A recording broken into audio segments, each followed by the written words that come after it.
This week on Currie Garage, our friend and customer, Chris Plump from American Racing, is bringing out his 71 El Camino. It's a super classic muscle car, has a classic big block in it. I'm anxious to check it out. Let's go do it.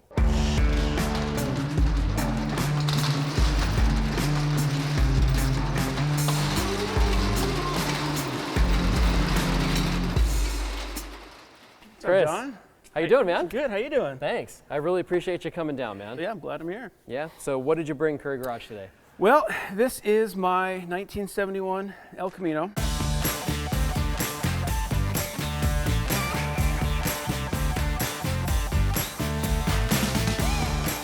So was this a car that was in your family or something, or was it like the first car you bought? No, I mean, actually, I was always a Ford guy. Really? Starting out. Okay. Yeah, and I had an old Mustang, and I used to go to car shows with that. Yeah. But all my friends were Chevy guys. If I wanted to keep hanging out with them, Yeah. I had to get Peer a Chevy. pressure. Yeah, peer pressure, you know. So this came along. It didn't look anything like this, and I figured this was a good chance to kind of get in the Chevy and have fun with that. And here we are, 20 years later. Right on, man. Well, you obviously got converted then, probably, huh? Yeah. It's just, I mean, I like everything, old school, everything, muscle cars. It's just, but Chevys just seem to be easier to like. Yeah. Well, there's a lot of parts for them too. It's Yeah. kind of easy to modify, right? Yeah, So exactly. when you got this, was it a bare shell or was it just like a all original car? Well, it was a running and driving car. Okay. But it was black with silver SS stripes. Oh wow. Yeah, but it was faded and it had some rust in the usual places. So I wanted to really, start to take it down and restore it. And as I started taking off some of the trim and the door panels, I found this blue paint underneath. So this is actually a factory color. Oh, okay. You know, it's funny because Yeah. when I first saw it, I was going to ask you if this was the original paint on the car. You Yeah. know, I mean, it looks like a Chevy color. Yeah, you it's know? Mulsanne blue. It's a factory color Yeah. that they had in '71. I've always liked blue cars. Yeah.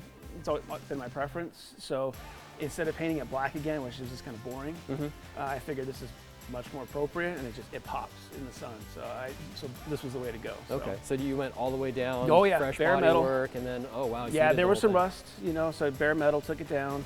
At the same time, did a full, basically, restoration on it. Right on. Well, any body modifications? Because I mean, to me, it looks like you kind of kept it true El Camino, right? Yeah, I like to keep cars more or less stock looking. Yeah. I think that they did a pretty good job when they designed them.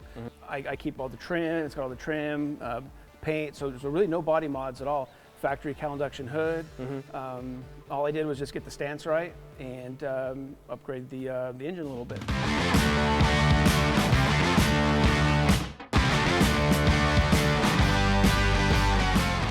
Yeah, it's a factory big block car. Really? Yeah. Okay. And was this the factory big block that came in it? Or? No, it was pre-tired, so this is a new motor for it, but it's still, it's a 454. It's got Merlin heads. Oh, wow. Yeah. Yeah. Cast iron heads, so they're pretty heavy, but they do flow way better. They flow way better. Yeah. Comp thumper cam, because you got to get that real aggressive idle sound. The chop, as they call it now. Yeah, right? yeah, because it just sounds good, idling through car shows, Edelbrock intake, all that good stuff. Yeah, and then headers. Yeah, I got to have long tube headers. Just recently switched to Phytech, so okay. I got Phytech on there now, so All right. that's been awesome. Yeah, it kind of cleans up everything too. Huh? Yeah, it cleans it up. It starts right away. It just it went from maybe 6 miles per gallon to 8 miles per gallon. There's only so much you can do with a big block. Yeah, with a big block, you're going to suck down fuel anyway. Yeah, right? yeah. But it's as efficient as it can be. Right? Exactly. Yeah. So it was an improvement. But yeah, I like to keep everything more or less stock looking, just like on the outside. Yeah. Yeah, it's kind of like a resto mod, right? Yeah. I mean, that's kind of the deal, and I love it. I mean, I've had a lot of big blocks in my cars too, and I love they make a different sound. They really do than an LS car does, right? I mean, it's just it's almost like they thump harder. Yeah, it's just, you just can't, that displacement, there's just something about it that is just old school, and just, to me, you can't beat it. So, Yeah. I mean, I love LSs, but I'm just a big block kind of guy. Yeah, and we've been around the car scene so much, you see a lot of LSs. It's almost rare to see a big block in a car now. Yeah, it's come like full circle, and now having an old school big block is the rarity now. So, Right. So I like that aspect of it. I do see some aftermarket stuff. I mean, we've got a Willwood master cylinder, and you went manual brakes. Yeah, again with this cam, not a lot of vacuum. Okay. And so when I upgraded the brakes, from talking to the guys at Willwood, they said, yeah, manual is the way to go, just because I didn't have enough vacuum. And with the right master cylinder and everything, the pedal feels nice and firm, and it feels way better than it did when it had vacuum brakes. So, oh, really? Yeah. So it's just really a combination of the right master cylinder bore, right? Yeah, you got to get the parts right, and obviously working with Willwood helped out a lot because they know what they're doing, and yeah, the right master parts did the trick. So yeah, I love it. Other than that, Eddie Motorsports hinges. Factory hinges are real sloppy, and I always had issues with the hood not closing straight and everything. So the billet hinges really make a big difference there. So and the satin black kind of hides again, kind of blend, right? yeah, again, I like to keep things subtle and simple, and so the black just kind of blends in, so it doesn't really jump out, but it's functional. So that was the important thing there. So right on.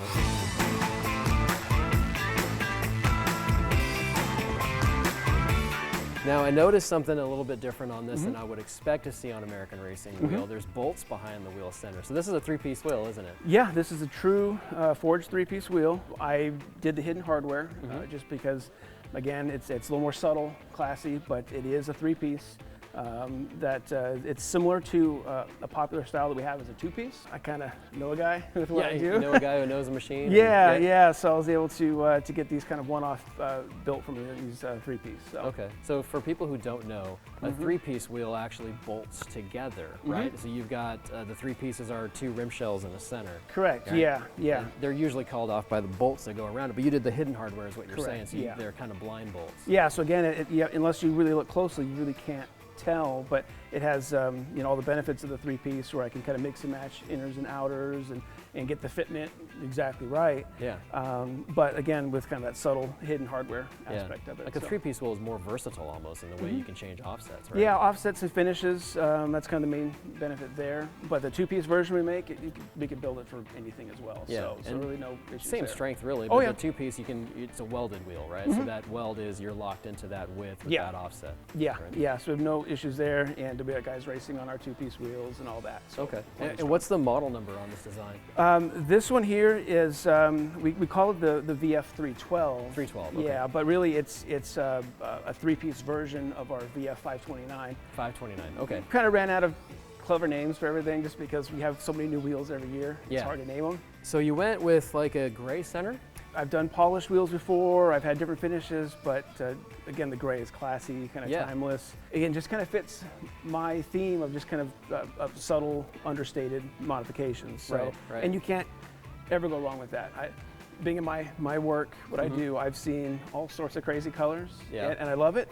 But there's for me, so much to choose from now. Yeah, I mean, there's ceramics and powder coats and chrome and brushed. I mean, there's so much that you guys can do. Yeah, and this to me kind of just says muscle car too. It's kind of classic looking too. Yeah. It has that kind of that pro touring vibe, muscle car vibe. It's just something that won't go out of style. And then tire choices, I mean, there's so much to choose from. What'd you go for with tires here? Yeah, I've always had really good luck with Nitto. Yeah. So these are the 555s. Okay. And you've got large wheelwood brakes too. Yeah. So I want this thing to be able to stop.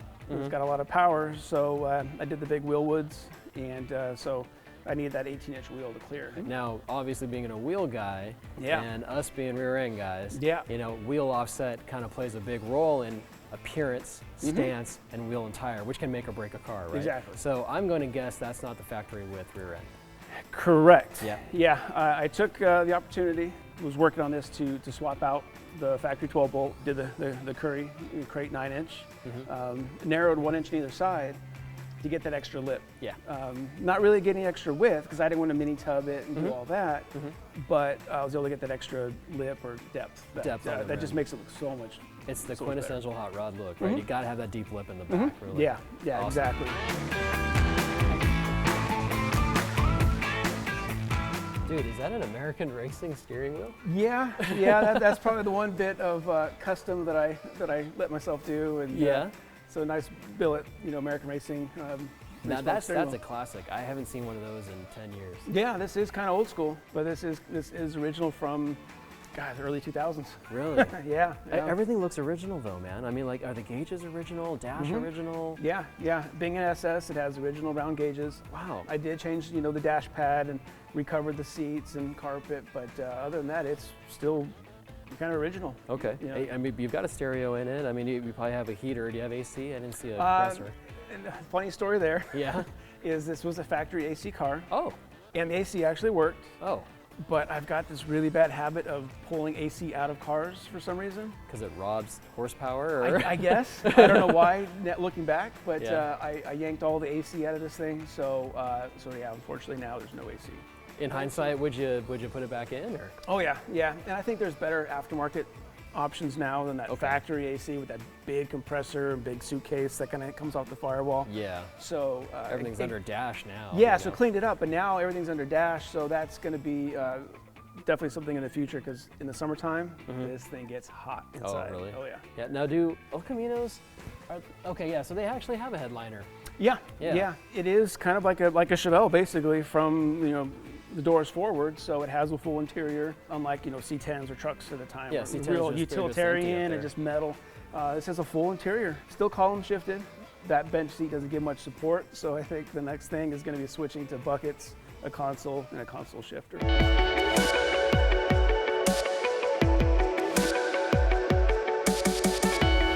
What I love about the A-bodies is that they're 4-link cars. This already has a really well-designed suspension pretty much from the factory. Sure. I know this rear end was our Chevelle A-body rear end, Yep.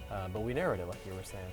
Yeah, again, just want to take the opportunity to get a little more lip, a little more depth on those wheels. So just coming in 1 inch on either side, it's a subtle thing, but it just changes the look completely. And now that was the time to do it. Yeah. When you're getting it built, so it just makes perfect sense. Well, when we did this too, did we build the rear end first and then you measured for wheels, or?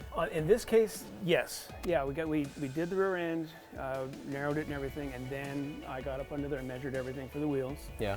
I measured both sides. It's never, these cars are never the same from driver to passenger side. And that's an important thing to mention too. I mean, Yeah. these cars weren't, perfect. They never were. So, No. And you never know what's happened to them No, over it's time, been right? 50 years of driving, and you've got aftermarket parts, and just things happen. And no two cars were the same even when they were new going down the assembly line. These are mass produced by people. And if it was a Monday morning car or like a Friday afternoon car when the assembly line workers were maybe not at their best, Yeah. things could happen. So yeah, it's very important to measure at both sides to make sure that you get the right measurements for the wheels. What did we do for a gear ratio in this? On this one, we had dropped it down a bit because I had 373s and the old 12 bolt, and that was just a bit too much. I didn't really need that much gear. So I think we went to like a 355 or 350. Yeah. That's helped with the highway cruising. Yeah, it brought it down a little bit. A little bit? Yeah. But with the Turbo 400, there's no overdrive. Yeah. So it's great off the line, but it's still not the best for driving on the freeway long distances with this gear and this transmission. Right. So kind of mile per hour kind of suffers, right, on the freeway? Yeah. So either a different gear or overdrive would be better for cruising on the highway. Yeah. Is that the plan for the future? Yeah. I like to take it on more long distance drives. Power tour. I've always wanted to take this thing on that. Yeah. I just haven't decided yet if it's going to be a gear or transmission swap. So. Gotcha. It should be pretty easy to swap gears on a 9-inch. So. Right. I mean, we can easily do that. What's the beauty of a 9-inch is the third member pops out, right? We can do a 3.0 or a 325, and it'll be a whole different car. Yep. Now, these are some pretty stainless mufflers, Black Widows. Yeah. With the Black Widow, 3-inch center in, center out. It's loud. It's loud, yeah, and you've got the H pipe in there too, Yeah. so you got some cancellation, but it still sounds really good. Yeah, and it's a tight fit with the ride height, but everything clears. Is all custom built with the tubular control arms and everything. It seems to handle really well too. And so I think we went 31 spline axles. I think that's perfect for a big block. Sure. Right. Yeah. And I mean, as far as we did a posi, I think we did a true track. Yeah. Yep. And again, it's more than enough for this build. I know you guys have much beefier axle options, but this isn't a race car. It doesn't have 1,000 horsepower, so it's plenty for the torque that this thing puts out. So. Yeah, right on. Yeah, because this is minus the fact that it's narrowed. It's pretty much our crate rear end that we sell, right? Yeah, and it was a direct bolt-in. I mean, it was the easiest thing to install. Everything lined up just like factory. So it was really easy to put in. So. Okay. And then did you have to order a drive shaft after you did the rear? No, drive shaft was the same. I just changed the yoke. Oh, okay. Or the U-joint. The U-joint? The U-joint, I should say. But so this was the drive shaft that was in it when you had the 12 bolt? Yeah. Okay. Yeah, like I said, it couldn't have been easier to install it, really. Everything lined up right where it's supposed to, and Yeah, really easy. Yeah, I got a lot of customers who ask, hey, do I have to change my drive shaft in that? And with the yoke options on a 9-inch, you can get short and long. And by changing just the U-joint on the drive shaft, you kept the same one. That was it. So again, it was the way to go. A lot of the stuff on here is custom and fabricated, and I just wanted something that wasn't for a change, that was easy. Yeah. And so this was something you just slap in on the weekend, really. Awesome, man. Well, I'd like to take it for a drive. What do you think? I think we can do that, yeah.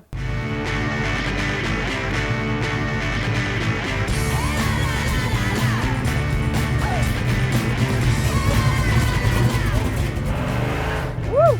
Yeah, dude. See, when I was growing up in high school, we always had this thing. Never race an El Camino. Yeah. Because you never know what that dude is hiding, and it was always that car in high school. It was always the dude with the El Camino. Yeah, that had it going on. I think El Camino guys are a little bit different, Yep. You can't trust them.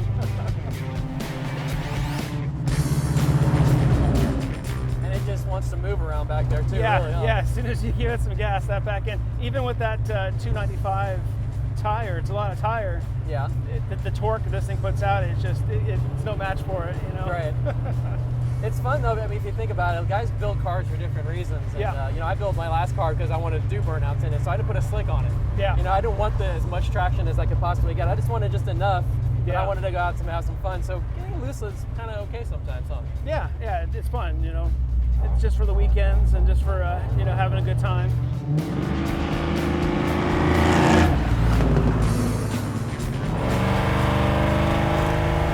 Nice, man. This has a nice sound.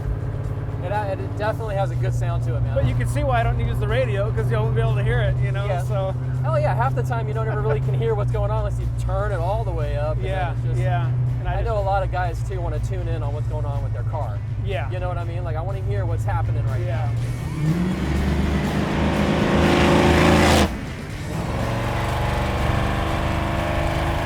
Yeah, man. Yep, big blocks, buddy. Gotta love them, dude. Oh yeah.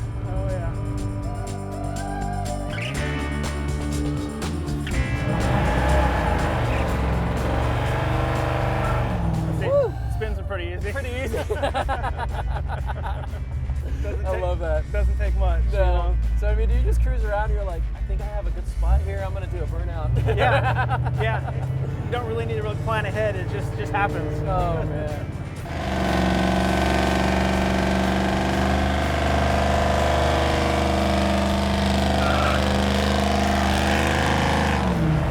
Yeah, dude. Awesome. Woo! Got some longevity out of that, man.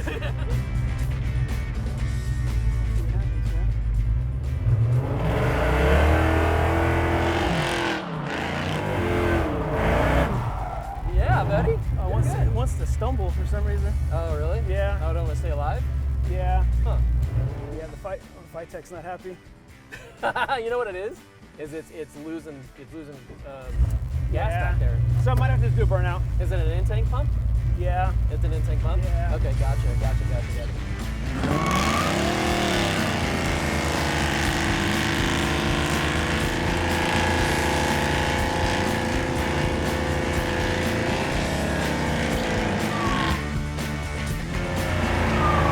Yeah, dude! Rest in peace, Nitto. Oh my god, dude. Jeez, dude. Well, how was that? Well done, dude. I am happy with that. Well, thank you, Chris. I appreciate you coming out today, man. Oh, not a problem. Yep. Thank you for supporting Currie and everything that we do. You got it. No, it's a pleasure. I just wanted a chance to bring this thing out and show you what El Caminos can do. You know? Yeah, man. Well, I love it, dude. Awesome. Perfect. I'll see you around. Thank you. Yeah, sounds good. Thanks, man. See ya. If you like this video, subscribe here. If you want to see more Currie Garage, click here. And for more Currie content, right here.